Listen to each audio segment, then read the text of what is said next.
यहाँ हेर्नु त मेरो नाकमा टल्केको के भन्नुहुन्छ होला यो के टल्क्यो भन्नुहुन्छ होला। दाम मात्रै कम भएको हो कि तर सुन चाहिँ सुनै हो नि फेरि।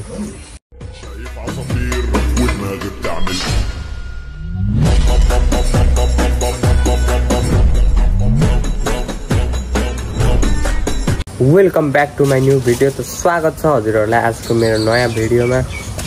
त्यसो मकै सकेको काम भइरहेछ अहिले ठ्याक्कसँगले। अब रोपाइँहरू हुन्छ, रोपाइँहरूमा झन् कम्ती मजा आउँछ त। बिहानदेखि बेलुकासम्म रोपाइँ गर्न, बिउ काट्न, धान रोप्न, आली लाउन, बाउसे गर्न कम्ती मजा आउँछ त। अब भन्दा गफ लागे जस्तो हुन्छ नि। मकै भाँच्ने बेला भएको छ। मकै भाँचिसकेपछि त्यो मकैको डोरलाई ठ्याक्क काटेर ट्र्याक्टर लगाएर पानी लगाएर त्यो भात सबै थोक लगाएर मुसेर गम्म खाए जस्तै माटोलाई पनि सबै थोक लगाएर पेलपाल पारेर धान रोप्न कम्ती मजा आउँछ कि कसो हो। यहाँनिर हेर्नु न मेरो पिम्पल निक्लेर। त्यस्तै हो क्या। अब धेरै ह्यान्डसम भएपछि केही न केहीबाट त ठगिनै पर्छ। अब यहाँ हेर्नु त पिम्पल गाह्रो हुन्छ त। अनि यहाँ हेर्नु त मेरो नाकमा टल्केको के भन्नुहुन्छ होला यो के टल्क्यो भन्नुहुन्छ होला। ह्यान्डसमनेस हो क्या, ह्यान्डसमनेस, क्युटनेस। हियर इज मकै लठीभद्र छ सबै सरर। अहिले चाहिँ मौसम दामी नै छ जे होस्। घाम लागिरहेछ, फेरि पानी आयो भने त गिद्दी हुन्छ नि, सबै कुहिन्छ मकै। अनि यहाँ हाम्रोमा त पान पनि छ त, मैले रोपेको पान हेर्नु त। यो चाहिँ फेरि होइन नि, यो हो यो। हियर इज पान, एकदम बबाल खालको। यो खायो भने त नि कटर पनि रहेछ त यहाँ। पिच्चु कटर रहेछ त, पिच्चु कटर। यो त सब्जी खानको लागि हो। अस्ति यिनीको अम्बक कत्रो भयो हौ, हेरिदिउँ न एकलट। आमामा ठुल्ठुला भइसकेको छ नि त यहाँ त। तर के हो यो त, मेरो अनुहार जस्तै पिम्पलै पिम्पल आएको रहेछ त अम्बकमा पनि। अनि यहाँनिर हाम्रोमा निबु पनि फलेको थियो। निबु हेर्नु न, एउटा त कुहिसकेछ त, दुईवटा तिनवटा कति अरू त राम्रो छ। यस्तो यहाँ पनि रहेछ। अनि यसलाई के भन्छ भन्नुहुन्छ होला, यसलाई तितेपाती भन्छ नि।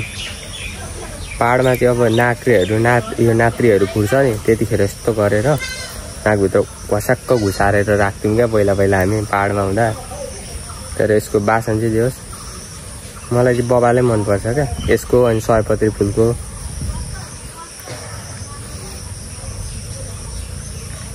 उसको मायाको नसाभन्दा कडा छ त यो त। अनि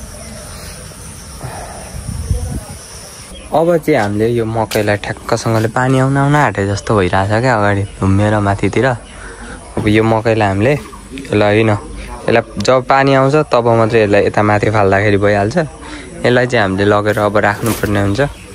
ठ्याक्क यस्तो जुत्तो बनाएपछि दुईवटा एकतिर दुईवटा एकतिर कस्तो मजा हुन्छ त। अनि हेर्दा पनि कस्तो राम्रो देखिन्छ त, पहेँलो सुन हो त। अनि नेपालको हेर्नु त, अलिकति दाम मात्रै कम भएको हो कि तर सुन चाहिँ सुनै हो नि फेरि। यहाँ हेर्नु त, आमामामा 1 2 3 4।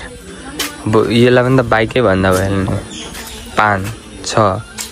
अब त्यहाँनिर लगेर हामीले मकै राख्नुपर्ने हुन्छ। अहिले त गाउँ त उराट लाग्दो छ त। अनि पानी आएर हेर्नु न, अस्ति पानी आएको थियो एक दिन, यत्रो ढुङ्गा बगाएर लिएर आएछ क्या। कत्रो पानी आएको थियो यहाँ हेर्नु त। यहाँबाट यत्रो ढुङ्गा छिराएछ। अनि बाटोको त अब नकुरो गरौँ न। अब पिच भएको ठाउँमा त पिच भइहाल्यो, अब पिच नभएको ठाउँमा त यस्तो।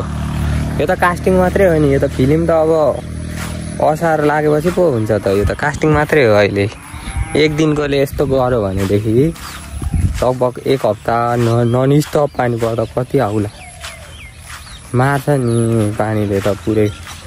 यहाँ पनि ब्याडै ब्याड। अहिले त अब ब्याड जोतेर छोडेको छ। अब 1-2 दिनमा लगभग असारको 15-20तिर चाहिँ सबै यहाँनिर धानै धान हुन्छ क्या।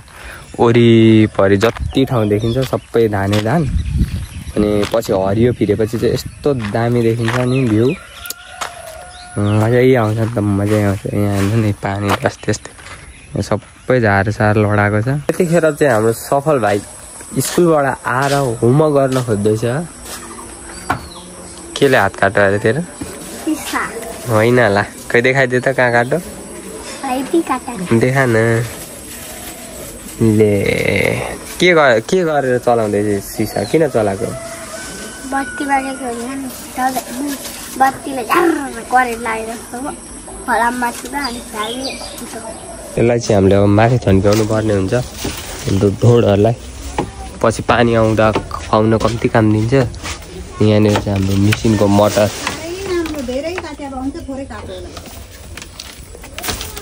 ल हाल्नु त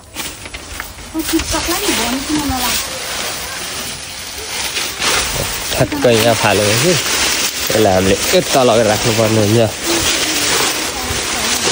यहाँ यस्तो गर्मी हुन्छ नि परालहरू सबै यहाँ छ खोस्टाहरू यहाँ छ जस्ट यो खोलमा ठुलो बनायो भने चाहिँ एकदम काम लाग्छ नि त अनि यहाँ चाहिँ छ हाम्रो प्रिभियस चिज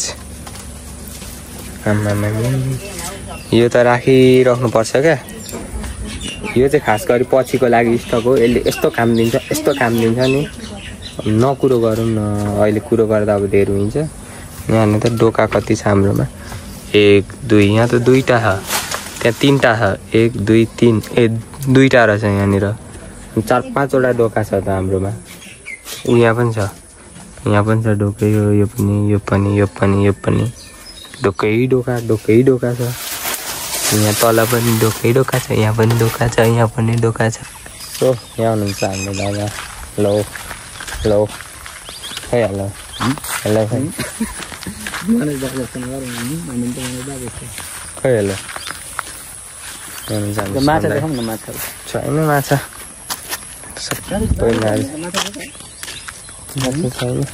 अहिले पानीको जमेर होला पानी सबैतिर लगेको छ नि त यताउता त्यो माछा छैन कि कसो दाजु बोल्नु न यता के त बोल्नु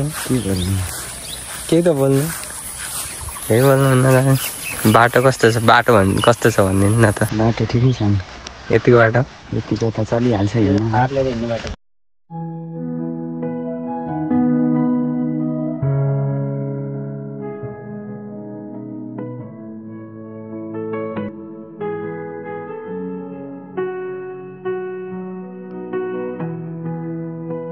सो हाम्रो आजको ब्लग चाहिँ यतैतिर इन्ड हुन्छ अनि ब्लग हेरिदिनु भएकोमा सबैजनालाई धेरै धेरै धन्यवाद अनि ब्लगमा केही सुधार्नु पर्ने कुराहरू छ भने कमेन्ट गर्न नबिर्सिनु होला भन्दै आजको ब्लग यतै सकिन्छ बेस यहाँ चाहिँ हाम्रो आरुषी आउँदैछ साइकल लिएर गुटुङ टुङ टुङ टुङ टुङ टुङ